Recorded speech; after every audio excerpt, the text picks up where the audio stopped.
Where's he come back to? I'm going to the house. Hey, if we can get county to help us out over there, shutting roads down, looking for him. That's the sound of a manhunt in an Illinois suburb that all began when a husband, just simply watching his home security camera in real time, apparently sees his wife pull into their garage and then sees a man run in right after her. He calls 911. But it was too late for 41-year-old Ashley Stewart, a mother of 6. And the man now charged with her brutal murder, police say it was her ex-husband, 44-year-old Ryan Dodd. So what was he doing there? What did the camera catch before she even got home? We are going to break down the disturbing details and the potential evidence in this case right now. Welcome to Sidebar, presented by Law and Crime. I'm Jesse Weber. Now, real quick, if you're putting things out on social media, if you're in the content creation game, you might be wondering, how do we put so many of our clips out so quickly? Well, we use something called Opus Clip, okay? This is an all-in-one AI editor that makes it so easy to cut, create, and upload videos across any platform. Through AI, Opus Clip generates B-roll, it reframes footage, and even cleans up audio. It is so easy. You just visit opus.pro/sidebar, you sign up, you upload, and in minutes you have perfectly edited clips ready to go for TikTok, Shorts, Reels. Opus Clip is really your one-stop shop, and having a tool like Opus Clip means our producers can get you viral courtroom updates instantly. This is the most powerful tool there is to share ideas and edit like a pro. So go to opus.pro/sidebar to get a free week and then 50% off. Okay, I want you to picture this. You're at work, you're walking around, you're just living your day, whatever it is, and all of a sudden out of nowhere, you get a notification on your phone. And this is from your home security camera. So what do? You tap it open, expect to see something, benign, maybe somebody walking by, I don't know, a squirrel, something like that. And what you see instead is your worst nightmare. And it is playing out in real time, and you are helpless to do anything about it. Your wife has just pulled into the garage, and a man is running in right after her. According to police in Oswego, Illinois, that is the exact helpless perspective of a husband who had to call 911 on January 27th while watching this unfold, again, in real time. First responders, yes, they rushed to the home of 41-year-old Ashley Stewart, a mom of 6, but they were too late. She's dead. And the man now charged with her murder, police say it was her ex-husband. But I'll tell you what we have. We have the frantic police radio traffic, the chatter from that hunt to try to find the suspect that afternoon. And in that chaos, you actually hear an officer mention something that raises a lot more questions, that the suspect's car had been seen parked nearby earlier that day, which will be important for a later charge. Let's take a listen. He was parked right over here by the clubhouse earlier. So why was he there? Was he waiting? Was he stalking? Again, goes to a charge that we'll talk about. But I want to go back and try to piece this together. So it's Tuesday, it's January 27th, and we're in the quiet suburb of Oswego, Illinois. Sometime before 1 p.m. in a neighborhood called Prescott Mill, there's this odd, unsettling incident that gets called in. And in the radio traffic, an officer references an earlier call near a clubhouse involving someone allegedly urinating. So an officer checks it out, notes the guy's vehicle. It's a brown SUV, and you would think that's that. It's logged, seems minor, maybe just a nuisance. At the time, no one connects it to anything else, but you jump ahead to just after 1 p.m. And according to an official press release, Ashley Stewart's husband is going about his day somewhere, it's not specified where he is, and for reasons that are not immediately clear right now, he pulls up the live feed from his home security camera. Maybe he received a standard motion alert from the camera system, as a lot of us do, and he decides to open the live feed from his home security camera at his house on Valentine Way, and what he apparently sees is the moment his whole world implodes. Now, before we get to that moment, the home's own camera had actually captured something already. Police later released a still image from earlier that afternoon, and it shows a man in a dark hoodie and jeans, who they allege is the suspect, near the bushes outside the Stewart home. And his wife, Ashley Stewart, has just pulled her car into their attached garage, so we're talking about what he sees. And then he sees a man sprint into the frame and dart into the garage. Stewart's husband telling police that he recognized this guy, and he believes That is Ashley's ex-husband. He immediately calls 911. Police, they dispatch units immediately, and while officers are en route, something else happens. A witness out in that neighborhood sees a man, and this is key, sees a man fleeing southbound on foot, running across a major road called Wolf's Crossing. Now, this isn't near the clubhouse anymore. This is someone moving away from Valentine Way in a hurry. So first responders, they arrive at the Stewart home, they enter, and they find Ashley Stewart unresponsive inside. She is pronounced dead at the scene. And in their official press release 2 days later, police would state their preliminary finding, that they believe Ryan Dodd followed Ashley into the garage and attacked and killed her with a knife.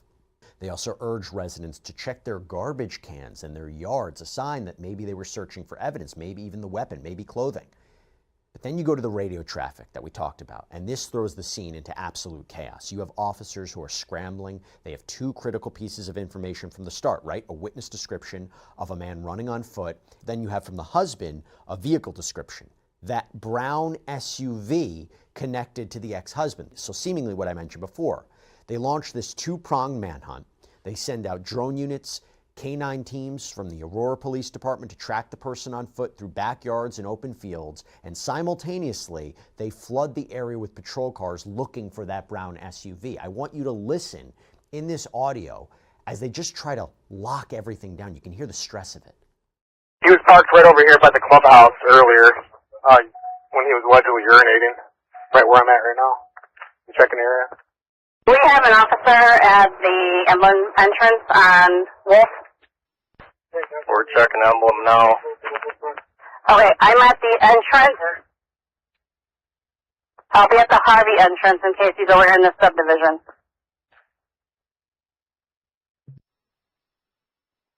Yeah, if we can stop those exits. Oswego companies going to Valentine Way. Your scene's going to be secure. Oswego medics going to Valentine Way. They advise utilizing the front door only to the home. I'm going to the house. Hey, if we can get county to help us out over there, shutting roads down, looking for him.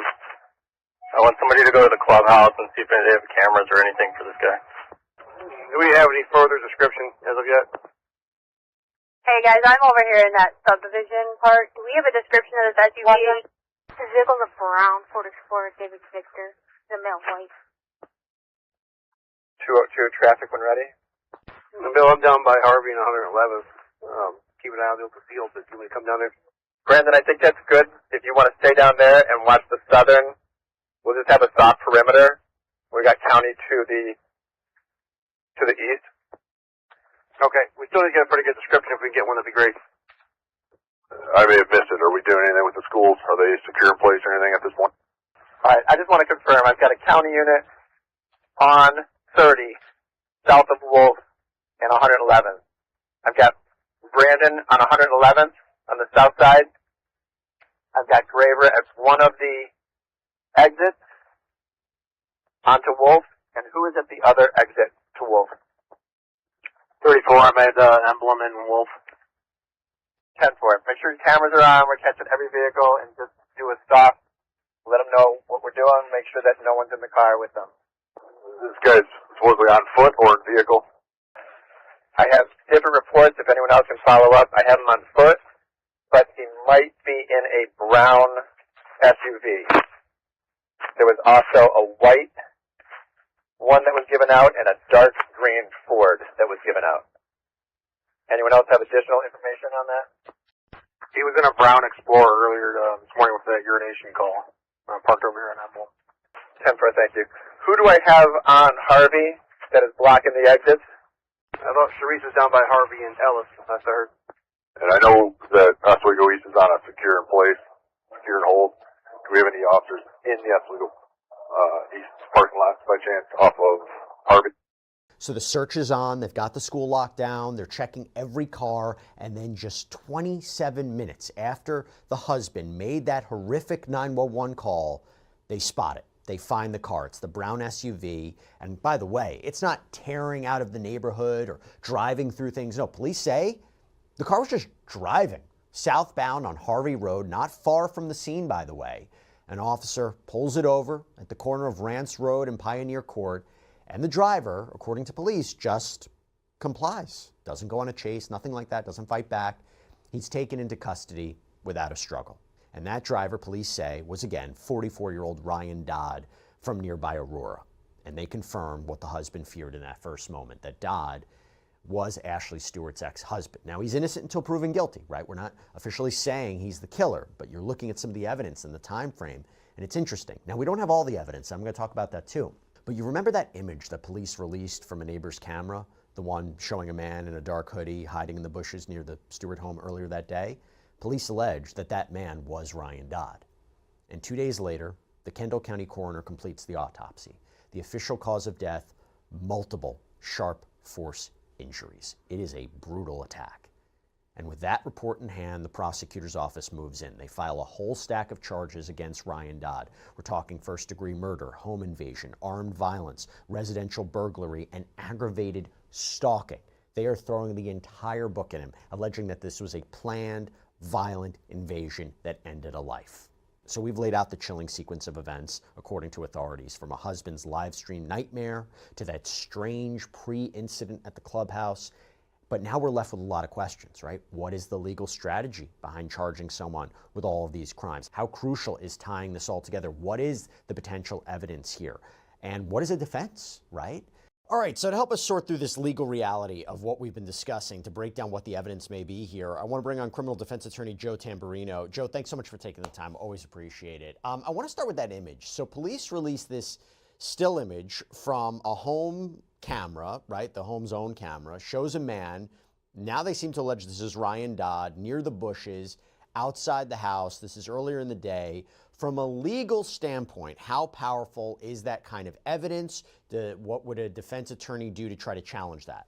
Well, thanks for having me on, Jesse. It's highly relevant for intent. Did he have the intent to stalk, to kill? Did he have premeditation to stalk, to kill his ex-wife? I mean, if that is him in the video, if there's foundation, meaning a legal foundation to admit the video, that's going to be extremely damaging to the defense. Now, there's only a few ways that you can challenge a video from the defense side. You could say that it's totally made up, that it's fictitious, it's AI generated. That's going to be tough to do. Or number two, that's not him in the video, meaning that there's no foundation to say that's actually the person. Again, that's going to be a little bit difficult too, because if it's a video of the location and it looks like him, that's going to be weight of the evidence up to the trier of fact. So I think it's going to be difficult to keep that video out.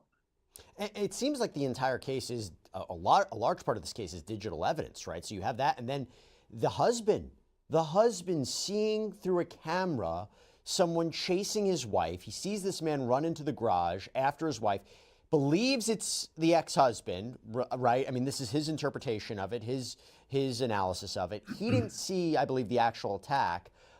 Talk us through how that evidence would be presented, what that testimony would be, and is that rock solid evidence, or is it circumstantial?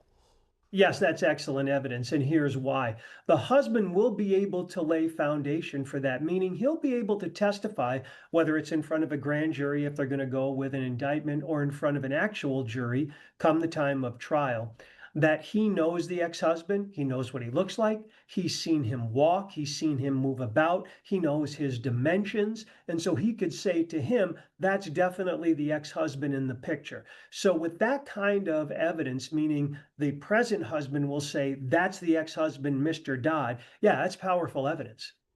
And by the way, the fact that they pick him up, or allegedly pick him up near the area, right? I mean, they found him in the car. Yes, the proximity is very good for the prosecution, as well as the timing. I believe that they picked him up within 30 minutes. Yes. So not only do they have proximity, but they have a proximity in geography, but they have proximity in time. I mean, to pick up the suspect of a heinous crime like this within 30 minutes is, that's impressive. And I don't know anything about where Dodd lives, if he lives nearby, if he could have an alternative explanation for why he was there, or maybe heard something. I don't know. But it is compelling evidence at this point. I believe law enforcement might even be looking for more digital evidence from neighbors if they go on their surveillance footage, if they go maybe on Ring cameras. Talk to me about what that looks like in order to obtain more evidence, more digital evidence in that neighborhood. In today's world, there's usually a ton of digital or electronic evidence, and here's the way you find it. First, you mentioned about the Ring doorbell systems. In so many neighborhoods, block by block, people have Ring doorbell systems. So when you gather all of their, recordings, you could see who's coming up and down the street, who's walking, who's doing whatever. So that's number one, all of those. Number two is going to be electronic evidence showing location.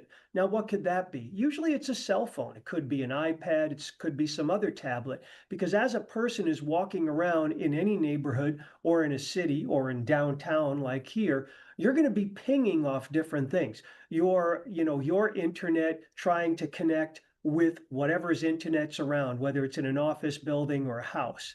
And then there's the third type of electronic evidence, and that's with cars.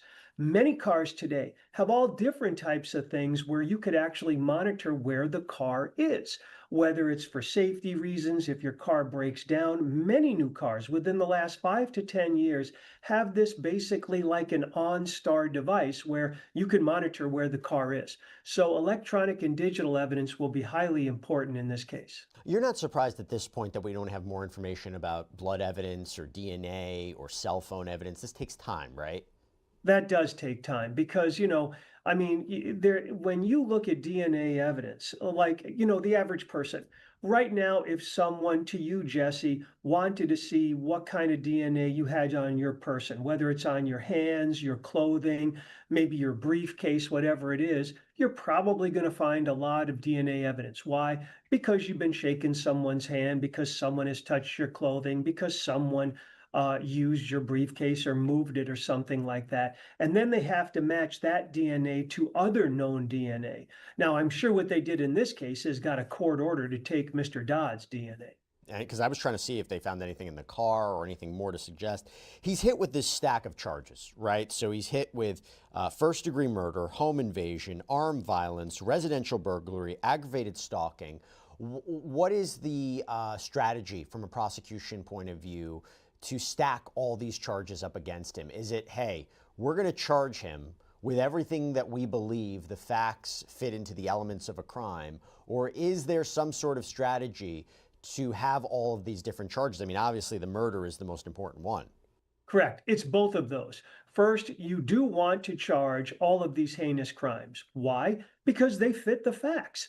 And not only that, you don't want to give the defense an opportunity to say, hey, all they charged him with is murder. They didn't charge him with burglary or home invasion or whatever the other charges is. So there could be something wrong with that.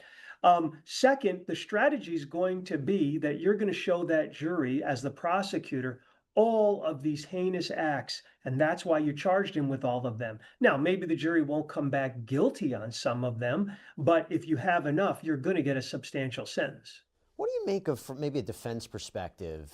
I didn't see like a long-term chase or anything like that. He was driving erratically. I mean, I believe they said he was driving quite calm. I mean, how do you interpret him complying with officers? Would a calm arrest help or hurt the arguments about his state of mind during the alleged crime? Do you think that's something defense might work with? Yes, calm arrests are always good to do, and I think many times they work for the defense. And here's why. Prosecutors love to show what's called, the consciousness of guilt, meaning that what did a defendant do after the alleged crime? Did they get caught burying the money from a bank robbery? Did they get caught trying to sell stolen items? Things like that. So many times when you have a defendant who's fleeing, who's fighting, who's trying to evade the authorities, they use that to show a consciousness of guilt. So you could do the flip side in this case, which is the defense is going to be able to show that he complied. He was totally shocked that he was being arrested or accused of something like this. So that's how it works post crime activity. It's interesting you say that because I mean, we know the cause of death right now was sharp force injuries, presumably from a knife. The police have asked the public to check their garbage cans and their yards. So there seems to be a piece of this puzzle that might be missing here. And what Dodd allegedly did, either before or after allegedly committing this crime. What do you make of that? Well, as we know, just from covering so many other cases, and I've been in the system defending people, boy, for 38 years, many times a suspect will get rid of or dispose of evidence. So what they're trying to get at here, obviously, is did the suspect, Mr. Dodd, have a knife and then toss it somewhere? Did he, throw it in the gutter? Did he throw it in somebody's yard? Did he put it in somebody's trash receptacle? I'm sure what the authorities are doing is not only canvassing the whole neighborhood to try to see if the knife is somewhere on the ground or in someone's yard. They're also talking to neighbors. And I'm sure what they're also going to do is talk to garbage disposal people because, you don't know if maybe, it was thrown into some garbage receptacle and it was That feels taken away. impossible. How would you ever Sure. find it? How would you ever find it if it was thrown in the garbage? Well, it depends because if all of a sudden there's a particular truck which does this neighborhood, and that particular truck goes to this dump site and dumps it in a certain area, sure, you could try to look for that. I mean, you're right. If there's no record of what truck picked up what neighborhood and where they exactly put it in the landfill, sure, needle in a haystack. But many times you're able to do that. I mean, dump sites are tough to find evidence in, that's true, but it's done occasionally. By the way, just a legal question I was thinking about. Do you need a warrant to search a dump site? Well, if it's yes. I mean, unless you get okay from the owner. If there is, Acme Garbage and they operate a landfill, no, a police officer just can't walk in and start searching. But usually the business will give you permission to do so. And if that doesn't work, then you could go get a search warrant. No, you simply just can't search through private property. Now, you can search when somebody dumps garbage. And here's what I mean by that. As soon as John Doe puts his garbage can on the street saying, go ahead, company, pick it up, anybody could search through that. Yep. It's just like, when you see in the tabloids when it says, well, this starlet is doing X, Y, and Z. Why? Because someone might have gone through her garbage and found that, there's some type of evidence that she was at a club the last night or going somewhere, something like that. So when you discard your property at the street corner, yeah, people can search it. However, when that's grabbed by a private company, brought to a private landfill, sure, you're going to have to ask permission to go on site. Just going back to the charges, so he's hit with also aggravated stalking. Beyond the home camera footage or the home camera image, what other forms of digital or physical evidence do you need to build that specific charge? Are there texts? Is there GPS data? How long does someone need to be stalking someone for? Talk to me about that. Well, stalking usually, and I don't know Illinois law, but stalking usually just requires a few acts. One act of just following someone across the street or to the next neighborhood, no. I mean, that's going to be tough to prove. Normally, stalking requires a few type of overt acts. But many times it's easy to show because you just mentioned about digital evidence. Many times when somebody says, I think my ex-husband or my ex-boyfriend or whoever it is stalking me, they'll tell friends. They'll text friends. They'll say, I just saw him at the supermarket. I saw him again at my job site. So you'll literally have the victim saying to friends and family on texts or emails or whatever, this is what's happening. What you could also show is, again, because of cell phones, if there's evidence that this person might have been going to her home neighborhood 7 times in the last 2 months, sure, you could try to see if when you get the suspect's cell phone, if he was pinging on anyone's internet. What are the immediate next steps now? So, for example, also, if you're a defense attorney representing him, what would you immediately be demanding from prosecutors first? What is the next stages of this? First is all the discovery. Right now he's in custody. No judge is going to let him out. I mean, he's going to be held. But next is the discovery phase. So that means the prosecutor has to get the defense everything they have that they're going to be using as evidence, including anything that could be exculpatory, meaning could help the defense. And then after that, you're going to be fashioning motions. What would those motions be? most of the time they are motions to suppress certain pieces of evidence. So say the defense thought, well, when the police went searching for this knife, they went into somebody's car without permission. They didn't have a search warrant. So we're going to ask to suppress that. And there could be all different types of things. And all this is going to take a lot of time, because not only does it take time to get all the state's evidence, it also takes time to make the motions, to have both sides brief it or argue it, and for the judge to make decisions. That's a good point. Just to going back to the human element about this, the loss that this family now suffered and the world suffered. One of Ashley's friends, Robin Ross, spoke with ABC7 Chicago last week and said that Ashley was, quote, a beacon of light. There was a GoFundMe that was also organized to help support Ashley's family, and it says, her loss has left an immeasurable void in the lives of those who loved her. And again, we're going to put that GoFundMe page up there. Joe Tamburino, thank you so much for taking the time. Appreciate it. Thank you.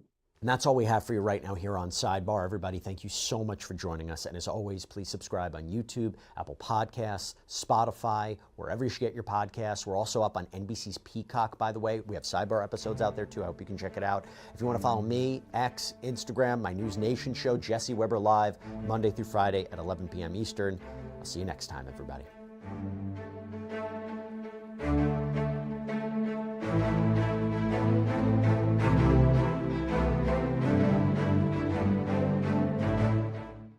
The Epstein files have been revealing a lot, but this time we want to get into some really disturbing alleged secrets of toxic plants that could take away someone's free will, the harrowing diary entries about babies being taken away, and a major update on the potential search of dead bodies on an Epstein property. Welcome to Sidebar, presented by Law and Crime. I'm Jesse Weber. If you've been following us here on Sidebar and our continued coverage of the Epstein files, you know there is no shortage of bizarre and creepy and strange and suggestive and just disgusting communications and content. But right now, there are three things that popped up that are so weird, so disturbing. I just wanted to dedicate a full episode to this, okay? An allegation that Epstein was interested in acquiring toxic plants that could take away someone's free will? What? For the guy who was accused of orchestrating a sex trafficking of minors operation, that's something we got to talk about. Diary entries, or what appear to be diary entries of an alleged young victim, they are horrifying. They may add more fuel to this idea of Epstein having secret babies. We have an update on that and an update on something that we did just a few days ago, an update on the claim, the allegation that there are dead bodies on Jeffrey Epstein's former New Mexico property, the Zorro Ranch, or around the Zorro Ranch. Got to talk about that. So I want to start with the plants, okay? So there are a series of communications about this. The first that I want to bring up is from Jeffrey Epstein. It's an email from Jeffrey Epstein to an Ann Rodriguez, okay? It's dated March 3rd, 2014. And he asks, ask Chris about my trumpet plants at nursery, and the response later on is will do. So one way to look at this is, was he referring to Angel's trumpet plants? I looked into it. So these are ornamental plants in the nightshade family. You see them in warmer climates, but you can grow them in greenhouses. And they're usually safe, but if you eat them, they could be toxic. One of the compounds in that plant, the reason we're talking about it, is something called scopolamine, okay? This can have a serious effect on the nervous system and can even cause hallucinations. You know, according to TMZ, scopolamine can cause memory loss. It can interfere with someone's free will. And there's something else about this. Scopolamine reportedly doesn't show up on toxicology reports either. To be a little bit more exact, our understanding is it doesn't show up on standard tests, maybe can be detected in targeted tests, but obviously you can see why this is a concern. And with that in mind, I got to turn to another email. It's dated January 27th, 2015, and this person is forwarding Jeffrey Epstein a Daily Mail article about scopolamine. In fact, it says forward, scopolamine, powerful drug growing in the forests of Colombia that eliminates free will. In the article, I'm going to quote it directly, it says, so again, why was this forwarded to Jeffrey Epstein? Why was this highlighted?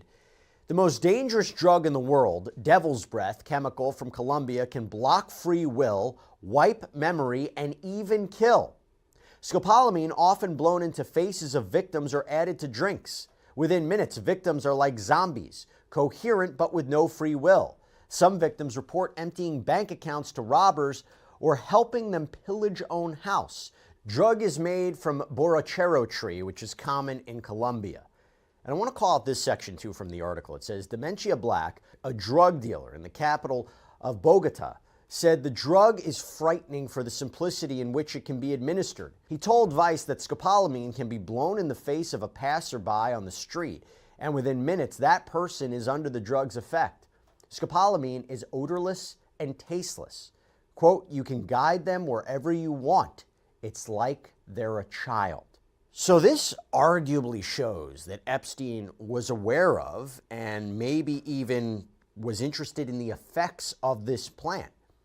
And that brings me to another document that I got to call out, because it's one thing for Epstein to be interested in, maybe wanting to grow it, but what about using it and potentially using it for nefarious purposes? And remember, there have been allegations against Epstein that were very similar to what I'm talking about right now. You know, there was a FBI crisis intake memo that was in the files, and it was dated October 8th, 2019, and it says that at 8:40 p.m., Redacted called the FBI National Threat Operations Center to report being an Epstein victim.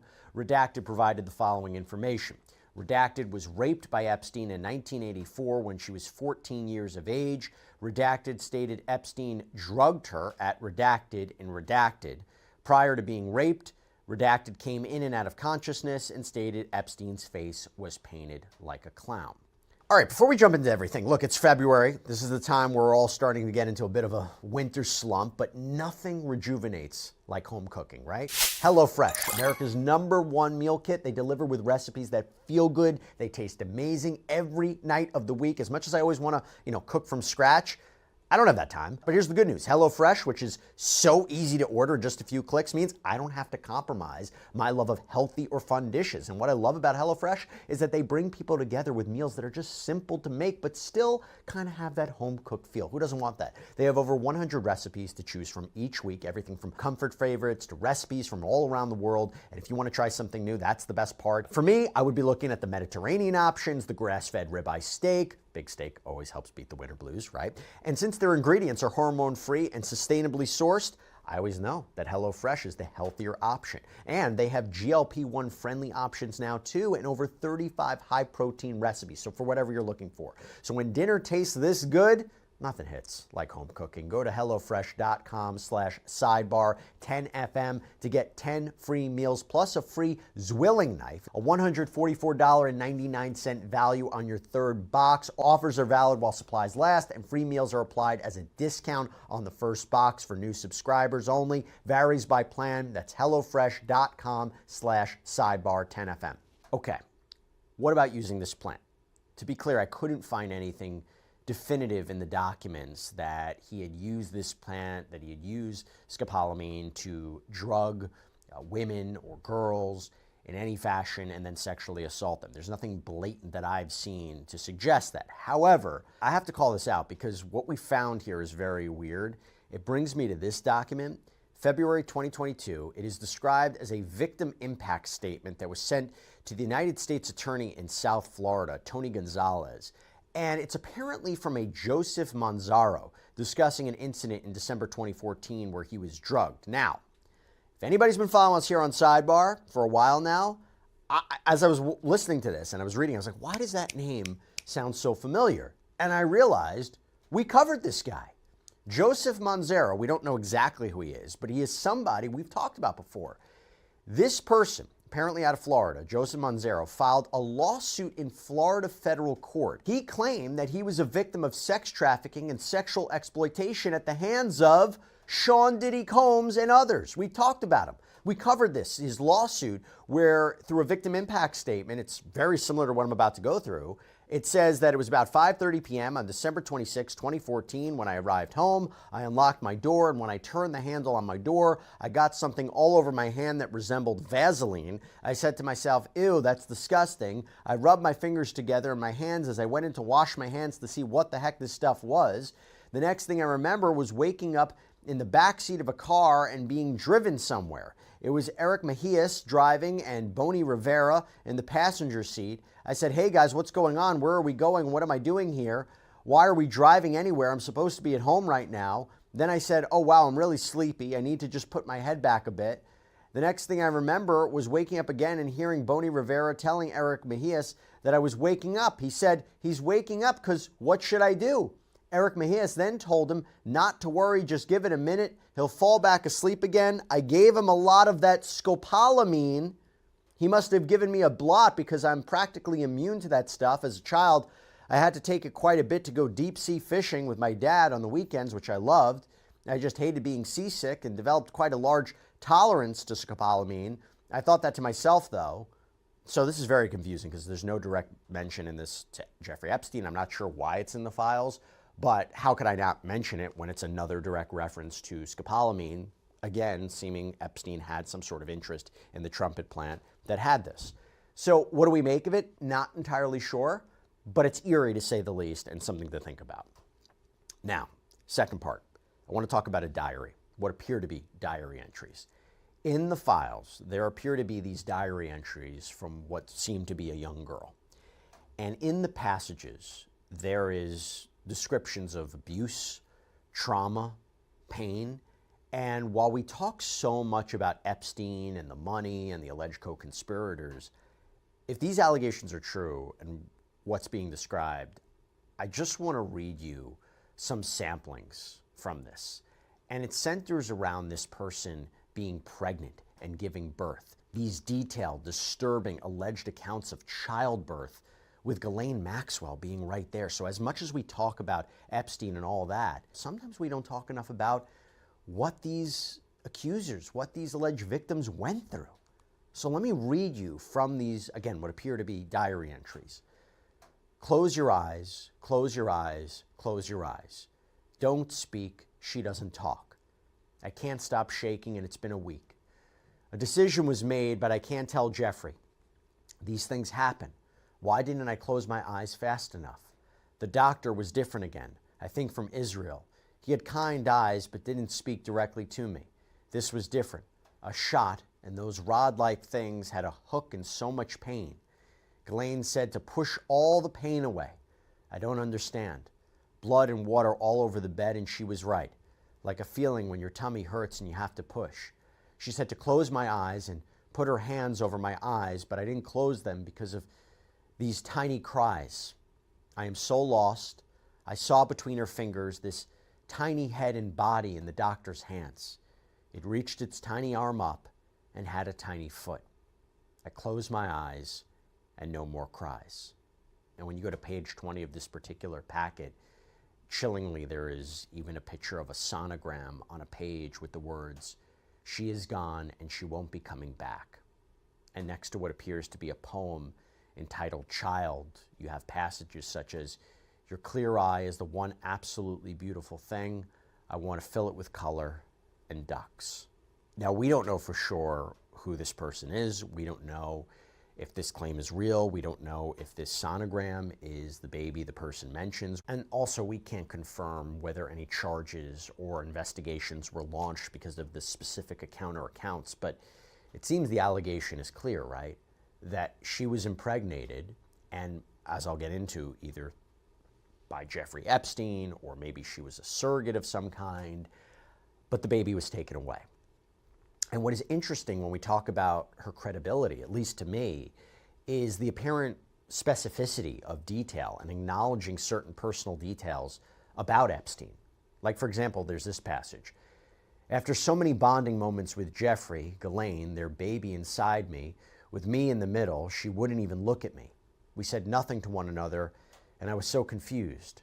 When we arrived at Palm Beach, I was taken to a house close to Jeffrey's, I think called Ocean Boulevard or Street.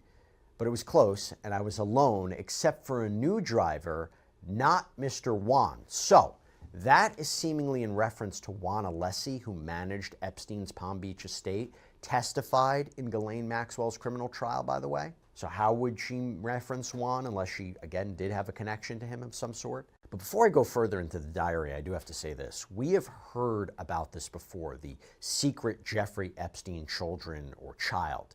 There were communications from Sarah Ferguson, formerly Prince Andrew's ex-wife, to Jeffrey Epstein like this.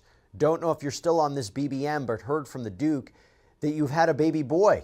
Even though you never kept in touch, I still am here with love, friendship, and congratulations on your baby boy, Sarah XX. How about this one?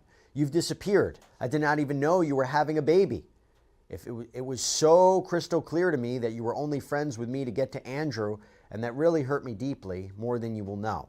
Now look, we don't know if this is true, but if that was the case, this boy would be around 15 years old today. You couple that with a diary entry here from someone, the handwriting is kind of difficult to decipher, but she writes about feeling like a human incubator, says that Epstein talked about creating a superior gene pool. I want to go back to the diary that we're talking about. Page 19. My heart belonged to her. She was so very beautiful. She was perfect. I can't bring myself to write what happened. I am beyond broken. I only got 10 to 15 minutes to hold and feed her before they took her. She is mine. I want her back. Distraught. Tomorrow is the halfway ultrasound for Jeffrey. This one stuck. After they took the first baby who survived in the early miscarriage, I think it was called, I no longer feel like a person but a vessel. Will they take this one too? Who has the first one? Where did Ghislaine go? She is never around. I can't let myself get attached. I'm not old or mature enough or even the place to have a baby that I would be responsible for. I am not even able to focus on anything other than hiding this again.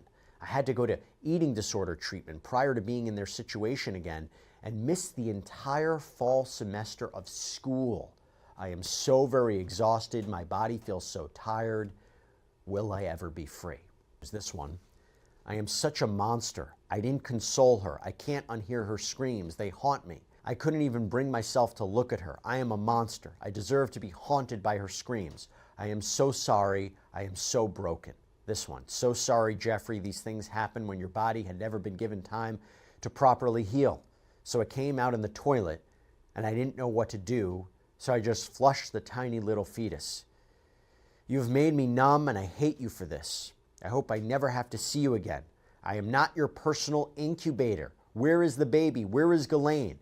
So that's in reference to what I mentioned before. And look, when you look through these pages, it is almost like a scrapbook of pictures and words that arguably paint a disturbing picture of abuse and trauma. Like this one, our finance department deals with all the paperwork. Unfortunately, the finance department is also, and then written next to it, family. Who knew? Who knew? I was born a slave. There's a picture of a baby in a diaper with the words, I couldn't stay under the same roof. Your life will never be the same. In big, what appear to be stamped out words, maybe from articles, it says, heart is gone, inhuman profit. There's one that says, I love you so much, but it crosses out the you and puts her instead. Steals the baby, brought her such joy. You have a picture of a courtroom that says, you should never be here alone. There's a collection of words, protect the vanishing children through a child's eyes. I won't let pain keep me from surviving. And I have to mention this too. There is a call out to another Epstein associate, Jean-Luc Brunel, French model scout, died in his jail cell while being investigated out in Europe for sex crimes. This is the passage. Jean-Luc Brunel is a disgusting pig with bad breath, and I'm almost positive does these disgusting things because he's struggling with maybe being gay. 6 weeks wasn't even given before being sent back. Punishment for trying to run.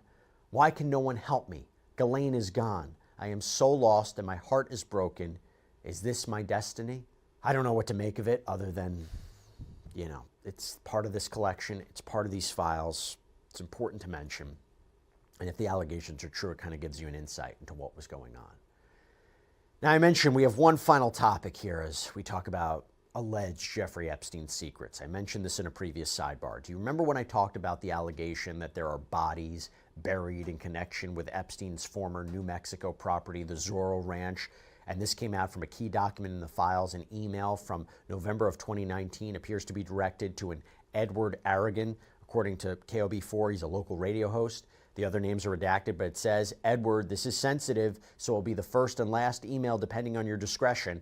You can choose to take it or trash it, but this comes from a person that has been there and seen it all as a former staff at the Zorro.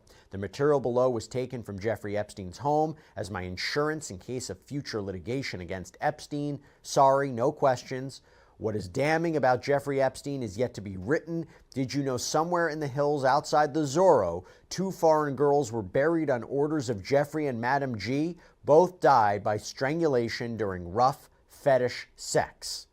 Now, last time I brought this up, okay, I explained how this property has been linked to allegations of sexual assault and how New Mexico lawmakers officially passed legislation to launch an investigation into all of this. Well, here's the latest. Now, the New Mexico Department of Justice just upped the stakes. They released the following statement. Upon reviewing information recently released by the U.S. Department of Justice, Attorney General Raul Torres has ordered that the criminal investigation into allegations of illegal activity at Jeffrey Epstein's Zorro Ranch be reopened. By the way, you hear that? They say illegal activity, not just sexual abuse claims, illegal activity. Although the state of New Mexico's prior investigation was closed in 2019 at the request of the U.S. Attorney's Office for the Southern District of New York, revelations outlined in the previously sealed FBI files warrant further examination. Special agents and prosecutors of the New Mexico Department of Justice will be seeking immediate access to the complete, unredacted federal case file and intend to work collaboratively with our law enforcement partners as well as the Epstein Truth Commission recently established by the New Mexico legislature. As with any potential criminal matter, we will follow the facts wherever they lead, carefully evaluate jurisdictional considerations, and take appropriate investigative action, including the collection and preservation of any relevant evidence that remains available.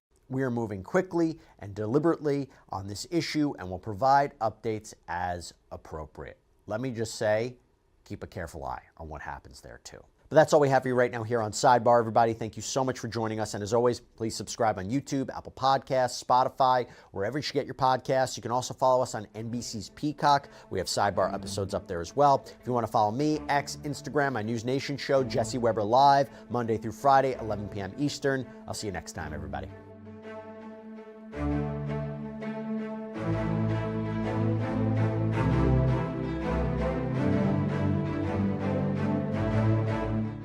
What do the newly released Epstein files reveal about the financiers and accused sex traffickers' death? A hotly contested issue, and let me tell you, it comes up again in these files. Let's talk about it. Welcome to Sidebar, presented by Law and Crime.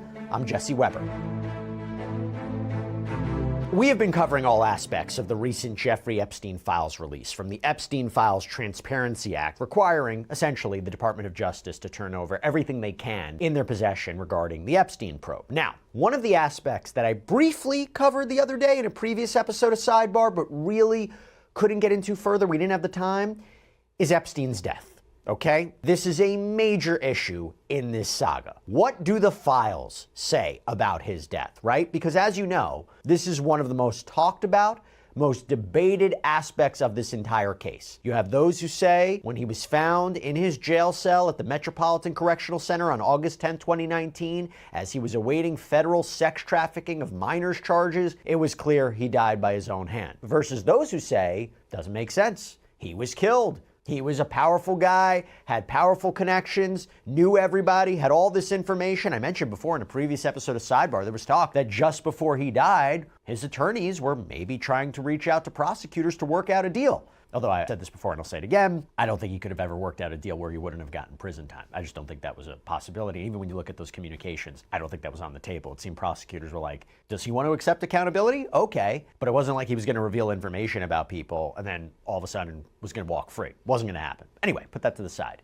Even though it was officially determined that he died from his own hand, there are people who believe there's something more here. Remember the FBI DOJ memo that was released in July where they said after their initial review of the Epstein materials, quote, after a thorough investigation, FBI investigators concluded that Jeffrey Epstein committed suicide in his cell at the Metropolitan Correctional Center in New York City on August 10th, 2019. This conclusion is consistent with previous findings, including the August 19th, 2019 autopsy findings of the New York City Office of the Chief Medical Examiner, the November 2019 position of the U.S. Attorney's Office for the Southern District of New York in connection with the investigation of federal correctional officers responsible for guarding Epstein, and the June 2023 conclusions of DOJ's Office of the Inspector General. And by the way, we'll talk about this more. Essentially, it was he wasn't killed, but there were complete failures of that institution to properly monitor him and make sure he wouldn't do this, right? But two sides nonetheless. Despite that, there are those who believe there's more to the story.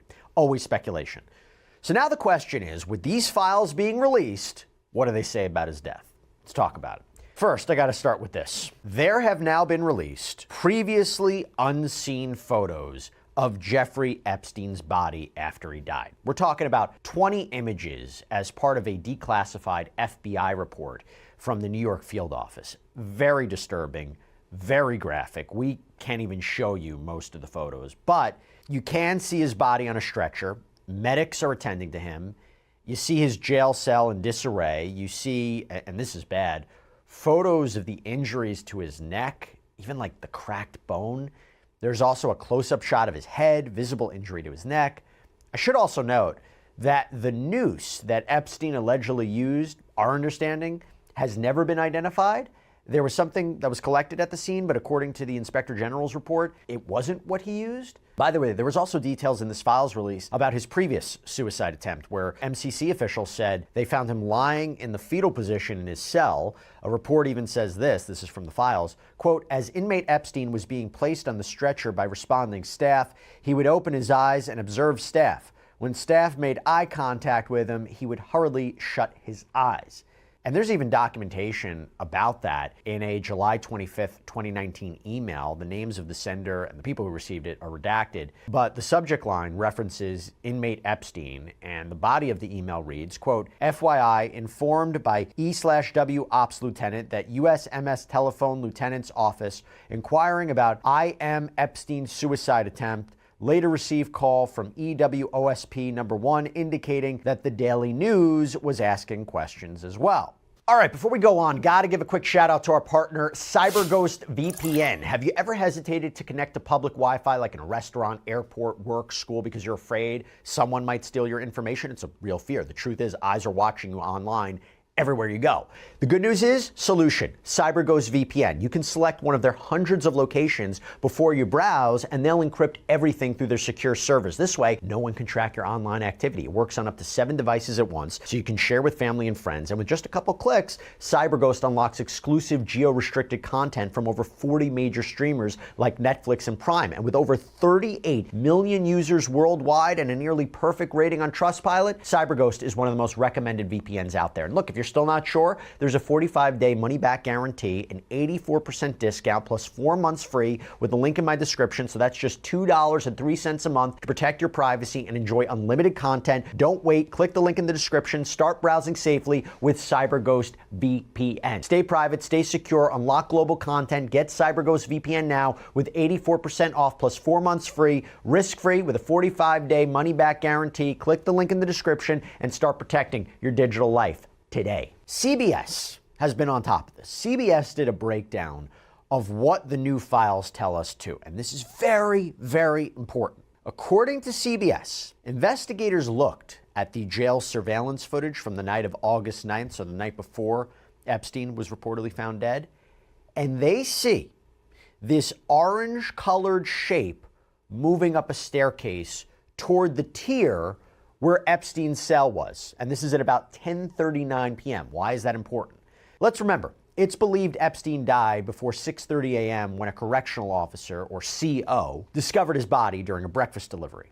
According to a DOJ Inspector General memorandum of investigation, Quote, the FBI has identified that the only camera in the SHU recording was located above the G tier near the entrance for the 10 South unit. The camera footage had low quality video, and the camera angle only partially shows the SHU, including the SHU officer station and partial view of the stairs leading to the tiers in the SHU. It's a special housing unit. It should be noted, due to the quality of the video, the persons on camera cannot be properly identified other than possibly if the person is a male or female. The MCC daily assignment roster shows that on August 9th, 2019, between 10 p.m. and 11 p.m., correctional officers Tova Noel and Redacted were assigned to work in the SHU. According to the FBI, quote, 1039, a flash of orange looks to be going up the L-tier stairs, could possibly be an inmate escorted up to that tier. But according to CBS, that wasn't previously reported by authorities, including from then Attorney General Bill Barr. So no one mentioned someone entering the area where Epstein was being housed the night of his death or before his death. They also note how former Deputy FBI Director Dan Bongino told Fox News, there's video clear as day, he's the only person in there and the only person coming out, you can see it. But then you go to this, right? 1041, a person walks from direction of either L tier or exit to laundry room back to desk area, can then see papers moving around at the desk area. Now, the Office of the Inspector General and the FBI, they both analyzed the video, and it seems, based on this memo, according to CBS at least, they arrived at slightly different conclusions, okay? Because the OIG report, the Office of the Inspector General report says, quote, at 1039, a flash of orange can be seen going up the stairs of L, the upper tier. Inmates are currently on lockdown. It is possible someone is carrying inmate linen or bedding up the stairs. So in other words, not an inmate, right, but maybe a correctional officer. See the difference? And according to the IG report released in June of 2023, at approximately 10:39 p.m., an unidentified CO appeared to walk up the L-tier stairway and then reappeared within view of the camera at 10:41 p.m. This is believed to be the last time anyone entered L-tier before approximately 6:30 a.m. on August 10th. Between approximately 10:40 p.m. on August 9th and just before 6:30 a.m. on August 10th, the OIG did not observe on the recorded video any CO or other individual enter any of the SHU tiers, which is consistent with CO Tova Noel and material handler Michael Thomas's admissions to the OIG that the SHU rounds and counts were not conducted during that time frame. So again, if we're understanding this correctly, they say could be a correctional officer, right? And this is significant because CBS previously reported, they looked into this, and I believe we even did a separate sidebar on this too, where the video analyst that looked at this said the movement was actually more consistent with an inmate. So someone actually wearing an orange prison uniform, that's what the orange blur looks like, rather than a CO carrying some orange clothing or bedding. And also that it would be unusual a CO would be escorting an inmate at that time too. You see why this is weird? And what complicates this, of course, is that there was only one camera that was recording that night, and you really couldn't see Epstein's unit or the tier. The angle was so bad. The FBI report included diagrams and photos showing how bad the angles were. So could you definitively say that it's impossible that someone went in there that night? The two correctional officers at the center of what happened, okay, Tova Noel and Guido Bonhomme, this is according to reporting from CBS, Noel told officials that Bonhomme had been working several shifts in a row, fell asleep from approximately 10 p.m. until he went home at midnight. It's a problem. And that's when another officer came on duty, Michael Thomas. Now, he's the one who would end up finding Epstein's body in the jail cell. Noel also stayed on for another shift, so she and Thomas were there overnight. But investigators found that they failed to complete the proper inmate counts between 3 a.m. and 5 a.m., as well as the mandatory wellness checks that they were supposed to be doing on Epstein, especially considering what had happened previously. There was this, suicide attempt. And there were also questions about a change in the recorded number of inmates in the SHU-2, which evidently went from 73 to 72 sometime in the middle of the night. Noel told officials that she was probably mistaken on the count. And a transcript of a sworn statement from Michael Thomas was released in the latest tranche of files as well. And the statement was taken 2 years after Epstein died. It's a pretty significant amount of time. So that could affect, obviously memory or recall. But part of the transcript reads, "And what did you do? I ripped him down and I yelled for help and I started for CPR. So how did you rip him down? Yeah, I just ripped the sheet down. So you ripped the sheet first? Mm-hmm. And then did you like pick him up, or did you just throw him on the floor? Yeah. Or did he fall on the floor? Kind of just like got him to the floor. I ripped it off like that, and then he dropped, of course, and then I laid him onto the ground. And when he was questioned about the noose, Thomas said, I don't recall taking the noose off. I really don't. I don't recall taking the thing from around his neck. Noelle had told officials that she remained standing at the entrance to the cell, saw Thomas lower Epstein to the floor, didn't see a noose around his neck. And the new documents also show that the chief medical examiner's office in New York City reviewed the jail surveillance footage 6 days after Epstein died, concluded the video was too blurry to identify anyone. But then hours later, they announced that they had determined that Epstein had taken his own life. So in the end, the Department of Justice found that while there had been very serious oversights and failures involving missing video evidence and staff misconduct, there was no evidence that Epstein was killed. There was no evidence that Epstein died as a result of any outside actors. And by the way, Thomas and Noelle were at one point charged with falsifying records, but those charges were dropped in exchange for their cooperating sworn testimony about what they say happened. Okay. How about this from the Epstein Files release, okay? Newly released reports show that a decoy was used when officials were removing the body from the prison. Yeah. So there is this report on an interview with a redacted food services employee, and it reads, quote, due to the large news media presence outside the MCC, a male OCHE official called and said he would be arriving at the loading dock with a black vehicle. In order to thwart the media, redacted used boxes and sheets to create what appeared to be a human body, which was put into the white OCME vehicle, which the press followed, allowing the black vehicle to depart unnoticed with Epstein's body. Not likely a usual tactic when someone dies inside the detention center, which obviously is just going to fuel more speculation. But there is a lot more interesting material, too, regarding Epstein's death in here, too, with the files release. So, for example, this. The Bureau of Prison Psychology Services released a post-suicide watch report after Epstein reportedly tried to hurt himself in July. This is weeks before guards said that they found him dead in his cell. I think this is really interesting. It says in part, quote, protective factors. Mr. Epstein adamantly denied current suicidal ideation or intent or a history of suicide attempts. He stated, I have no interest in killing myself. He explained, although his situation is, quote, not perfect due to his being incarcerated, he noted he has lots to do for his legal case. He described having a, quote, wonderful life to include interactions with interesting people and projects. He said it would be crazy to take his life. He furthered, I would not do that to myself. He denied feelings of hopelessness, although did report being depressed and unhappy about his current legal situation. He previously denied a history of child abuse. He reported he is sleeping adequately now that he is no longer in the SHU. He appeared future-oriented as he endorsed an interest in being housed in general population. Now, there's another entry from the next day that reads, inmate Epstein did reveal he is unhappy with his current confinement in special housing, SHU, as he considers it, quote, a punishment cell. He said he finds the restrictions up there unfair as he has not done anything wrong. Inmate Epstein stated he feels it is dangerous in the SHU. He cannot sleep well up there due to noise from the other inmates, it smells, and it is difficult for him to work on his legal case up there. He stated he has not received the phone calls he was promised, nor has he been able to receive recreation. It was explained to him that he spends the entire day in the attorney conference room, and it is likely that he has missed the times when staff members have attempted to give him phone calls and recreation. Inmate Epstein also reported complaints about the attorney conference room, stating they do not take him to the bathroom frequently enough. Inmate Epstein adamantly denied any suicidality at this time, stating, I am too vested in my case to fight it. I have a life and I want to go back to living my life. He denied any acute symptoms at this time. So for those who believe there's something more here, that's going to add fuel, right? However, got to mention this. There was also an interview that was seemingly conducted by the FBI of a Bureau of Prisons captain, okay? This report dated August 15th, 2019, so this is after Epstein died. It says in part, quote, redacted advised that Epstein preferred not to have a cellmate and engaged in manipulative behavior to avoid having one, including requesting to see a psychologist. At Epstein's request, he was interviewed by a psychologist. Following this assessment, Epstein was initially placed on suicide watch. He was later interviewed again and downgraded to psychological observation because he was determined not to have suicidal tendencies.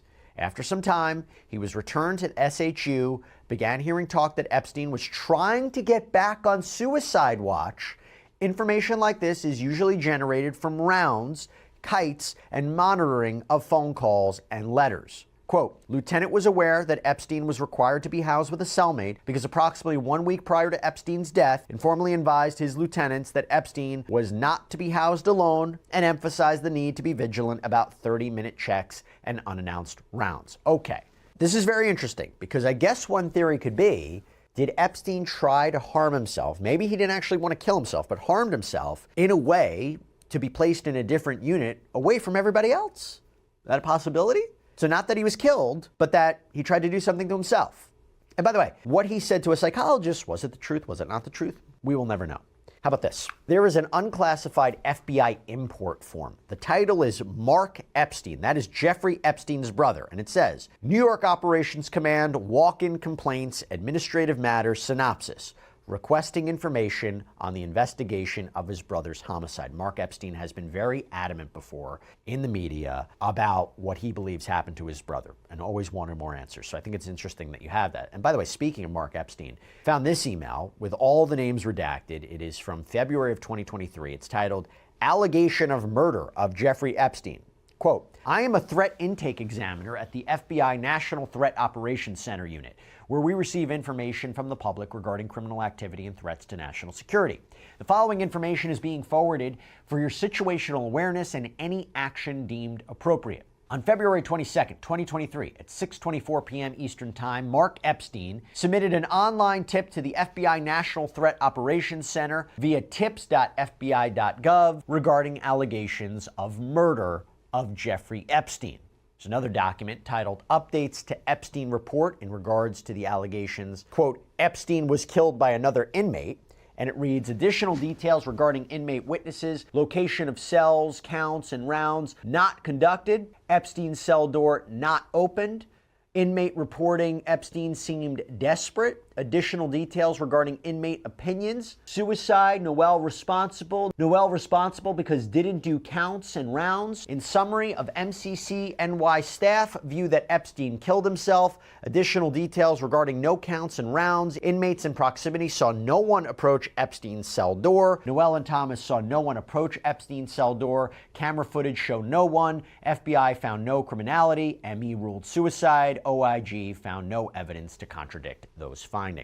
I also thought this was interesting. So it seems that the attorney for Epstein's former cellmate wrote to the United States Attorney's Office in November of 2019. It says this, quote, as you may be aware, our office represents Nicholas Tartaglione, who was a cellmate with Jeffrey Epstein until Epstein's suicide attempt on July 22nd, 23rd. Based on the information already known to the BOP, I imagine that you are also aware that Mr. Tartaglione has information that would be helpful in rebutting the proposition that Epstein was murdered and will support the conclusion that Epstein was suicidal. Some of this information may be corroborated. Similarly, Mr. Tartaglione also has information about the facility and the conduct of the staff at or around the time of the attempted suicide, and albeit to a lesser degree, conduct around the time of Epstein's actual suicide. By the way, that guy, Tartaglione, ended up being sentenced to life in prison for killing 4 men. Also, I gotta mention this. 2 days before Epstein died, he updated his will. It was all detailed in a trust document. We've talked about this before on Sidebar, but it was signed by his attorney. It was signed by his accountant. By the way, the attorney was to get $50 million, his accountant $25 million. The real interesting part, though, and again, we discussed this on a previous Sidebar, is what he planned to leave his apparent girlfriend, his secret girlfriend, Karina Shuliak. Quote, to Karina Shuliak, if she survives me, $50 million. In addition, the trustees are directed to purchase an annuity for the benefit of Karina Shuliak in the amount of $50 million.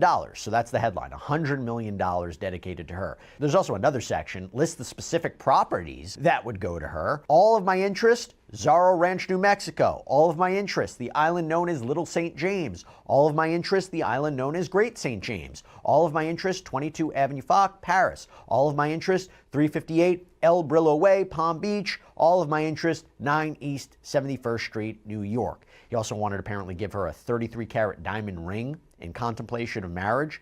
He also apparently spoke to her for 20 minutes in an unrecorded call the night before he died. By the way, McGhislaine Maxwell and Epstein's brother Mark, they were set to get $10 million each. Mark's share was intended to go to a trust to benefit his children. Bottom line is, You do these preparations maybe because you're considering doing something to yourself, or there's the alternative. I've seen this come out. He was preparing all this because he thought his life would be in danger. Either way, something to think about. It's interesting. Bottom line, this is just a sampling of some of the documents, the more notable documents that reference his death in very interesting ways. I will tell you, there's other documents in there, legal documents, legal actions that reference it as well. Is this going to put a bow, a conclusion as to what happened to Jeffrey Epstein in 2019? Probably not, but at least it provides more details, more context, and that's all we can ask for, more information. That's all we have for you right now here on Sidebar, everybody. Thank you so much for joining us. And as always, please subscribe on YouTube, Apple Podcasts, Spotify, wherever you should get your podcasts. We're also up on NBC's Peacock as well. If you want to follow me, X, Instagram, I got my News Nation show, Jesse Weber Live, Monday through Friday, 11 p.m. Eastern. I'll see you next time, everybody.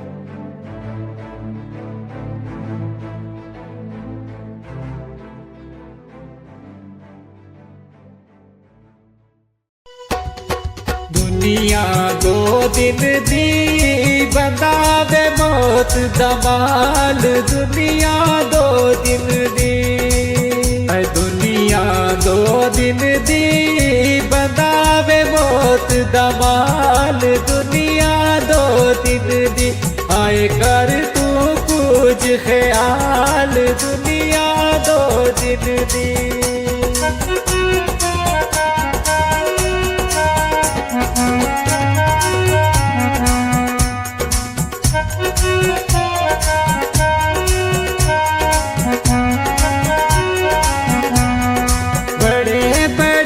सुल्तान भी आए बड़े बड़े सुल्तान भी आए ओढ़क जा बिच खाक समाए ओढ़क जा बिच खाक समाए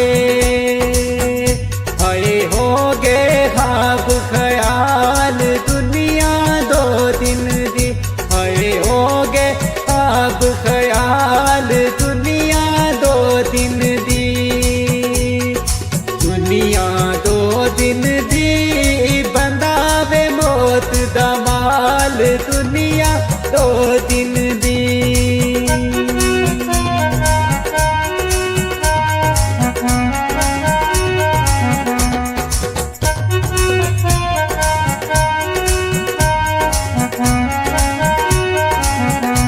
ऊंचे लम्हे महल बना दे ऊंचे लम्हे महल बना दे दगा फरेब ते जुल्म कमा दे दगा फरेब ते जुल्म कमा दे हाय कुछ नहीं खड़दे नाल दुनिया दो दिन दी हाय कुछ नहीं खड़दे नाल दुनिया दो दिन दी ओ दुनिया दो दिन दी बंदावे मौत दमाल दुनिया दो दिन दी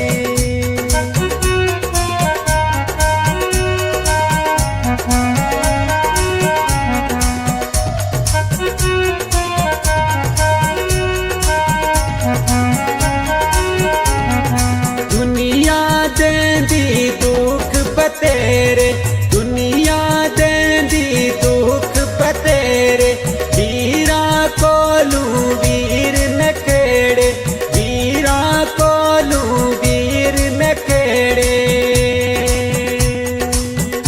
आए मावा तू विछड़े लाल दुनिया दो दिन दी आए मावा तू विछड़े लाल दुनिया दो दिन दी ओ दुनिया दो दिन दी बंदावे मौत दमाल दुनिया दो दिन दी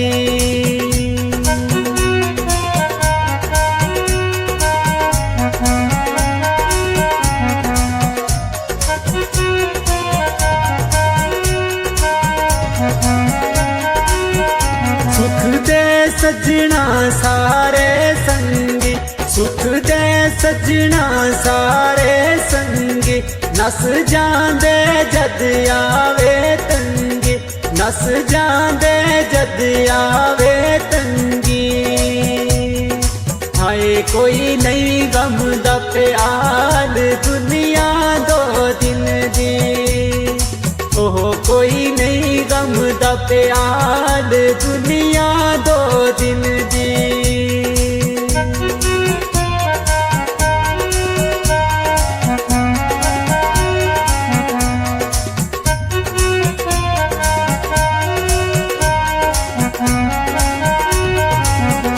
हसना रोना गम लाचारी हसना रोना गम लाचारी आज मेरी कल तेरी बारी आज मेरी कल तेरी बारी हाय कंजरी दी मिसाल दुनिया दो दिन दी हाय कर तू कुछ ख्याल दुनिया दो दिन दी ओ दुनिया दो दिन दी बंदा बे मौत दा माल दुनिया दो दिन दी ओह कर तू कुछ ख्याल दुनिया दो दिन दी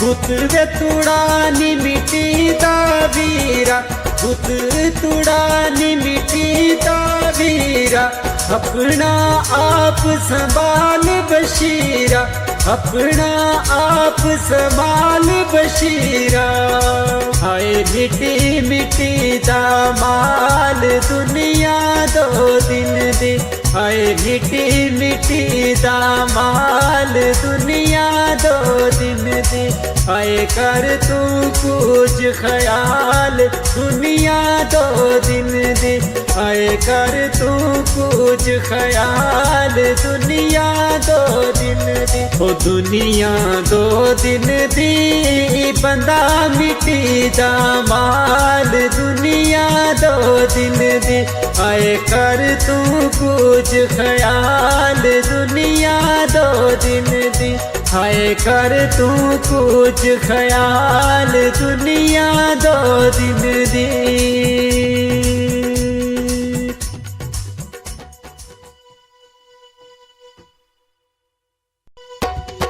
दुनिया दो दिन दी बंदा वे मौत दा माल दुनिया दो दिन दी दुनिया दो दिन दी बंदा वे मौत दा माल दुनिया दो दिन दी आए कर तू कुछ ख्याल दुनिया दो दिन दी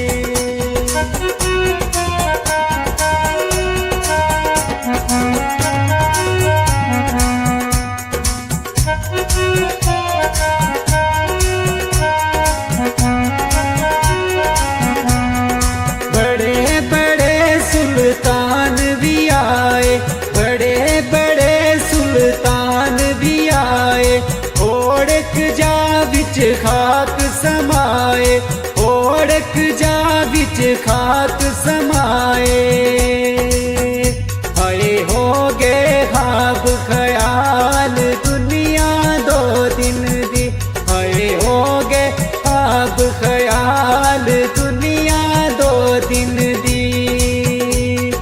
दुनिया दो दिन दी बंदा वे मौत दा माल दुनिया दो दिन